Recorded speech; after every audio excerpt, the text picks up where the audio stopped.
De nuevo con ustedes aquí en Con Todo y Pensini por Globovisión. Bueno, tenemos nuestro primer invitado del día. Estamos aquí en el estudio con el doctor Fernando Cepeda, que está estrenándose aquí con nosotros en Con Todo y Pensini. Es el nuevo tesorero para Fede Cámaras. Bienvenido al programa. ¿Cómo estás? Muy buenas tardes. ¿Cómo estás, Pedro? Yo bastante bien y agradeciendo la oportunidad de elegirme a las personas que ves tu programa, que es mucha gente en Venezuela. Oye, muchas gracias. Sabes que, bueno, agradezco mucho la invitación que me hicieron en Fede Cámaras y ese honor que nos hicieron a mí, al equipo, con Todo y Pensini y también aquí en Globovisión y Mágica 99.1 FM, porque en este momento que uno le den cualquier tipo de reconocimiento y como comunicador vale mucho. Así que bueno, reitero mi agradecimiento. Y otra cosa que, bueno, me estás diciendo que después que te llevaste la tesorería, que te dio un gripón y tú eres maracucho, ¿vale? Eso está bien. El doctor Anzola, tú sabes que le dio lo mismo, pero él salía y entraba y esos cambios climáticos son lo que, bueno, echa a perder, pero los caraqueños Yo creo que había un virus en el hotel, porque realmente de Fede Cámara hubo mucha gente que salió enferma con un gripón después de la asamblea. Así es, pero nos dio una gripe a toda Venezuela después de estas últimas 3 semanas. Yo creo que sí. Está bien. Mira, quería que me contaras un poco el resumen de qué fue la propuesta que quedó vigente y que están llevando ustedes adelante, de los puntos que se hablaron en esa reunión de Fede Cámara para reactivar la economía del país.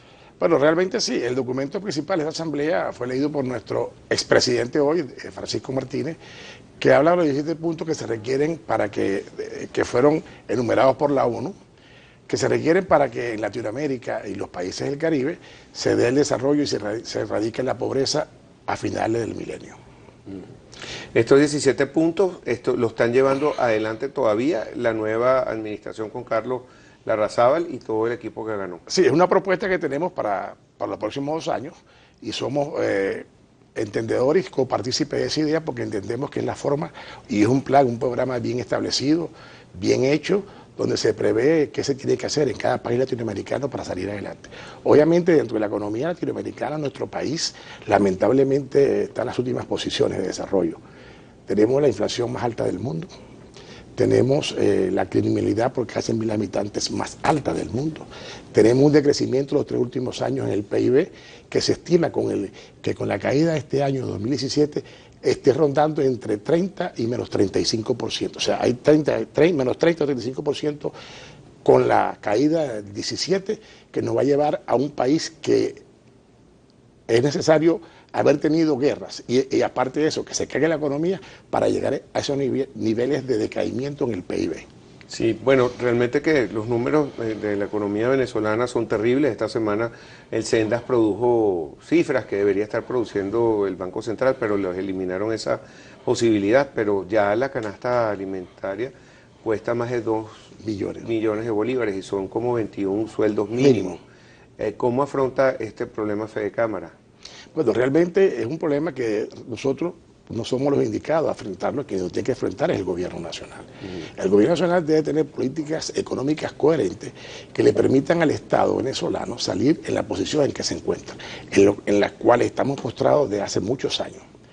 Realmente, cuando nosotros revisamos, ahora que se está operando la Asamblea Nacional Constituyente, que supuestamente en sus planteamientos de campaña para vender la Asamblea a los venezolanos, se decía que con eso se iba a acabar la inseguridad, que iba a haber paz, que iba a haber productos alimenticios, que iba a haber medicinas para atacar las enfermedades.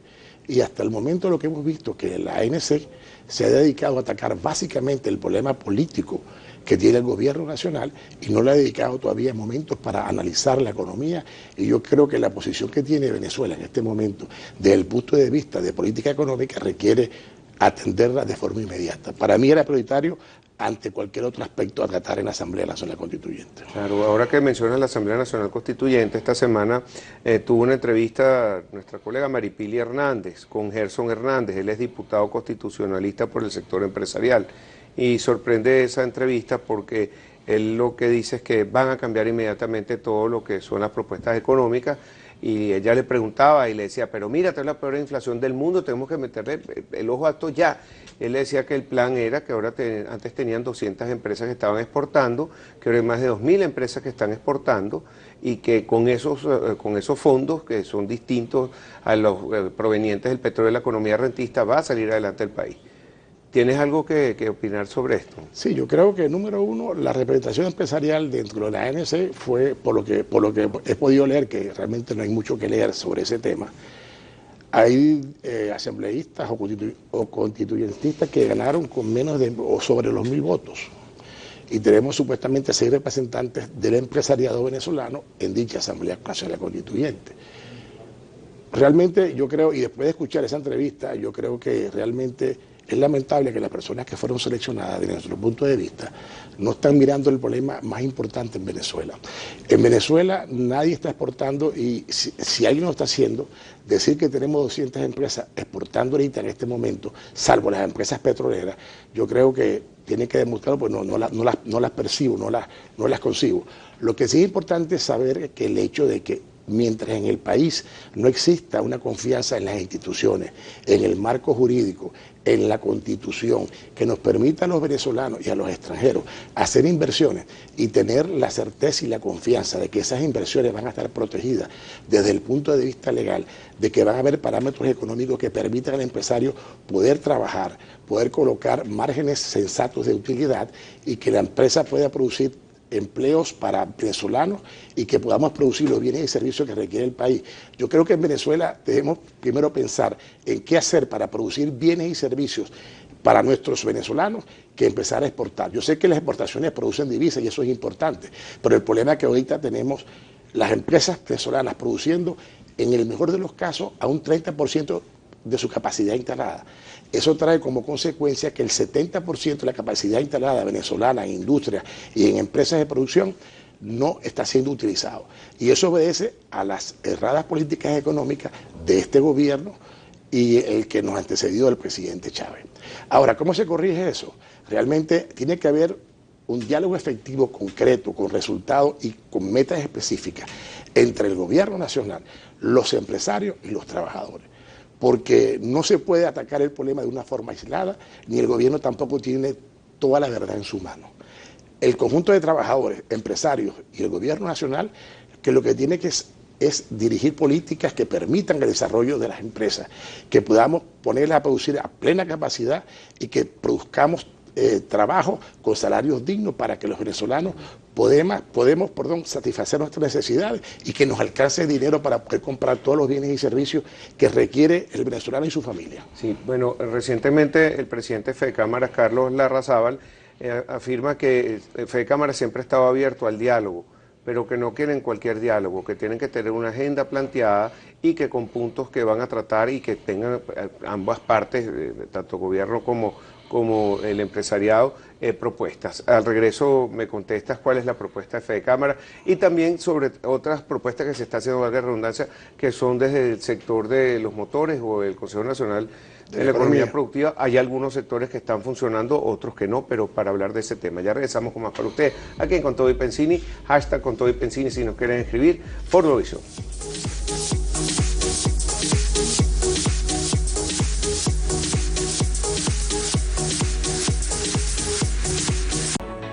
De nuevo con ustedes, con Todo y Pensini por Globovisión. Estamos con el doctor Cepeda, él es tesorero de Fedecámaras. Dejamos una pregunta al aire porque, bueno, hace pocos meses Francisco Martínez, antes de dejar la presidencia, entregársela a Carlos Larrazábal, dijo que fue para Suiza y que había un diálogo tripartita contemplado. También fue Marcela Másper, una cantidad de gente también del sector de los empleados en Venezuela, y entonces esa reunión no se dio porque fueron a plantear la constituyente y dijeron que había muchos improperios, que se dijeron muchas groserías y la reunión planteada no se dio. Ahora Carlos Larrazábal dice que está dispuesto a hablar y que siempre Fedecámaras ha estado dispuesto a hablar, pero con una agenda y con puntos que se puedan lograr algún tipo de diálogo en común. ¿Cómo ves esa posibilidad? Bueno, fíjate, en el país se han realizado 47 reuniones del Consejo Económico de Venezuela y que fue con los sectores económicos del país, donde Fedecámaras no fue invitada, pero fue invitada a cámaras que están afiliadas a Fedecámaras. Y realmente después de esos 47 encuentros o reuniones de trabajo, se han llegado a muchos acuerdos, pero aparentemente todos los acuerdos necesitan la aprobación del gabinete del presidente de la República, y ahí se tranca el juego. Entonces nosotros estamos pidiendo un diálogo que sea efectivo, que sea concreto, pero que a lo que se acuerde como equipo de trabajo se realice en realidad, no que tengamos que esperar la aprobación que luego se pierde en el tiempo del presidente de la República o de su gabinete económico y a la final nunca se aprueban los cambios que se requieren en el país. Entonces, es una cosa de que no es reunirse para perder el tiempo, sino para avanzar. Y yo creo que la posición del país y el estado en que se encuentra nuestro país en este momento no permite que sigamos dilatando las decisiones que se tienen que tomar desde el punto de vista económico. En cuanto al Consejo Nacional de Economía Productiva, también llamado los motores, hay algunos sectores que sí empiezan a dar resultados, por lo menos el sector turismo se está construyendo, se está tratando la situación país, claro, no da para recoger, pero se está invirtiendo en infraestructura. Hay otros sectores que están empezando a salir adelante y algunos miembros de Fedecámara también hacen vida común en esos motores. Lo dije ahorita, pero realmente, por ejemplo, el caso del turismo específicamente, o sea, tú puedes arreglar tu infraestructura hotelera, agrandarla, mejorarla, adecuarla, pero si no hay turistas, ¿qué sentido tiene? El venezolano que vive en nuestro país no está en capacidad de hacer turismo nacional. Entonces tenemos que contar con turistas importados o turistas que vengan de fuera del país. ¿Y cómo van a llegar al país si tenemos un 70-75% menos vuelos internacionales de lo que teníamos hace 2 años? ¿Cómo hace un turista para trasladarse del exterior hacia Venezuela si no hay vuelos? O los vuelos están una frecuencia semanal en algunos casos y cada día pues, se acaban de ir 2 líneas aéreas.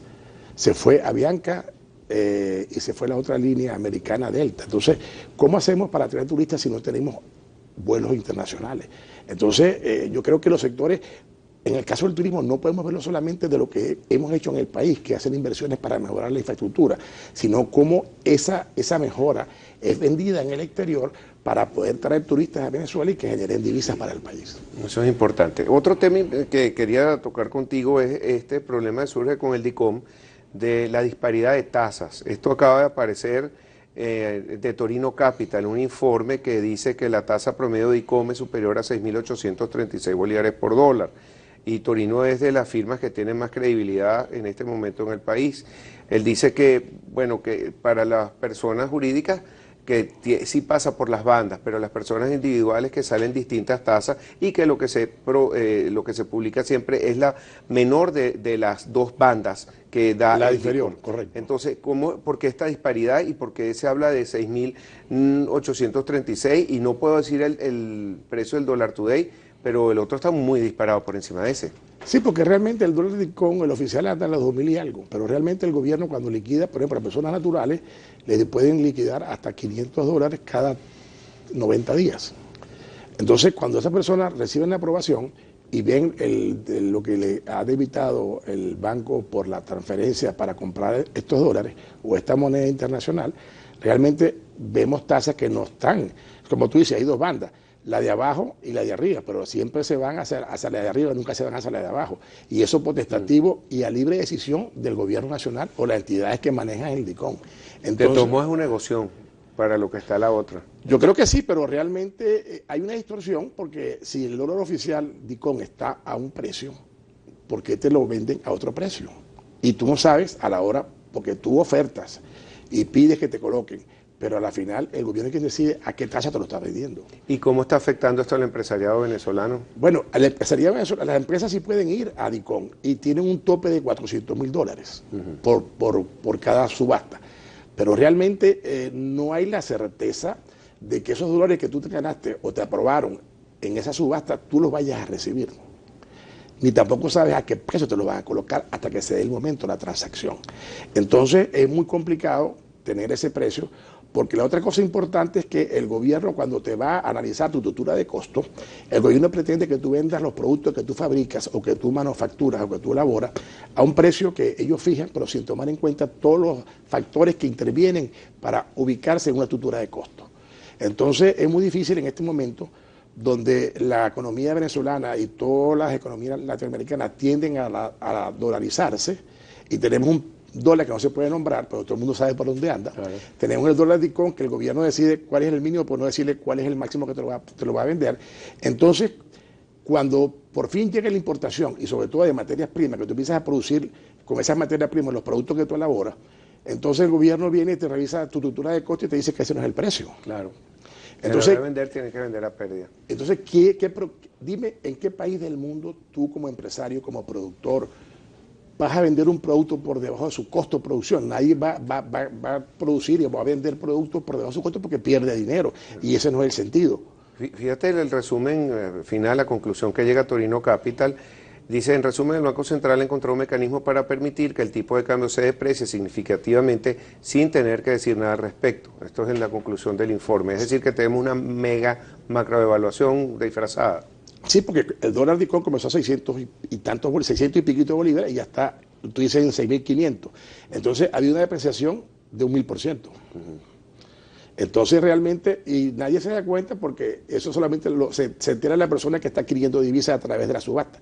Pero el venezolano normal, el común, el de a pie, no se entera de lo que está pasando. Y así ha pasado, bueno, hemos visto como realmente el otro dólar que no se puede nombrar ha sufrido unas terribles variaciones y ha llegado a cifras que nadie se imaginaba que iban a llegar. Ahora subió, retrocedió, pero realmente está en un nivel de cambio que realmente hace imposible, inviable hacer cualquier operación con ese tipo de cambio, porque a la hora que tú traigas el producto, lo labores aquí, manufactures aquí, vayas a venderlo, realmente esos productos que tú vas a vender van a escapar de la capacidad de compra del venezolano común y corriente. Una última pregunta, porque se nos acabó el tiempo. ¿Tú viste lo que fluctuó, el innombrable o el dólar today la semana pasada, que fue casi que al doble y se recogió? Pero hay un problema, que muchos comerciantes marcan los productos, inclusive industriales, a ese nuevo precio y cuando recogió no lo volvieron a marcar al que estaba más barato o como está ahorita. Entonces, ¿cómo hace también el consumidor y la gente? Porque fíjate, hay dos problemas, hay dos vertientes. Número uno, tú compras hoy el dólar today a X precio. Tú no tienes la certeza de cuánto tiempo va a durar ese precio o esa tasa de cambio. Entonces tú importas. ¿Y qué pasa si cuando tú importas, llega tu materia prima, llega tu producto elaborado, tú lo vas a vender, el dólar today ha sufrido un aumento? Entonces eso requiere que si tú tienes que, con $100, tú podías comprar 100 productos. Ahora, con esos mismos $100 vas a comprar 80, 85. O sea, tú estás disminuyendo tu capacidad de compra porque por la subida del dólar, tú con el mismo dinero compras menos productos. Porque tú vendes en bolívares y después tienes que convertirlo a la tasa de cambio que tú consigas en el dólar today. Claro. Entonces, mientras el bolívar o el dólar valga más bolívares, tú compras menos dólares con la misma cantidad de bolívares. Eso determina que tú pierdes tu capacidad de compra, lo disminuye. Y cada vez, a lo que te des cuenta, estás totalmente descapitalizado porque lo que estás vendiendo no te va a permitir ni para comprar un 10, 20% de lo que tú requieres, con la misma cantidad de dinero que vienes invirtiendo. Por eso que cuando el dólar sube un precio, regularmente la experiencia te dice que eso tiende a subir permanentemente, o sea, baja, porque fíjate que bajó y pues ya está volviendo a subir y ya va por lo que sabemos que va. Entonces, lo que quiere decir, y eso ha pasado en menos de 2 semanas, cuando tú requieres un mes y vas y vienes y regresas, tú no sabes dónde va a estar parado. Y no sé dónde lo vas a poner. Entonces, tú tienes que apostar a ver y a tratar de adivinar a qué precio lo puedes vender para que... Para no adivinar, vamos entonces a estar pendiente de lo que dice el Gocho, politólogo economista, que siempre nos está dando los niveles, decir que hacer. Sí, todos los días en la mañana. Que dice que no hay dólar caro. Muchísimas gracias por estar con nosotros. Gracias a ti, Pedro, muy amable. Te deseo muchos éxitos en tu gestión como tesorero de Fede Cámaras y que bueno, que en ese tono siempre de cordialidad y se lleven todas las cosas adelante como tiene que ser en empresariado venezolano. Nosotros apostamos a Venezuela y nuestro plan es Venezuela y el segundo también es Venezuela. Así es, muchísimas gracias. Bueno, doctor Cepeda, cualquier cosa le escribe, ¿cuál es tu Twitter?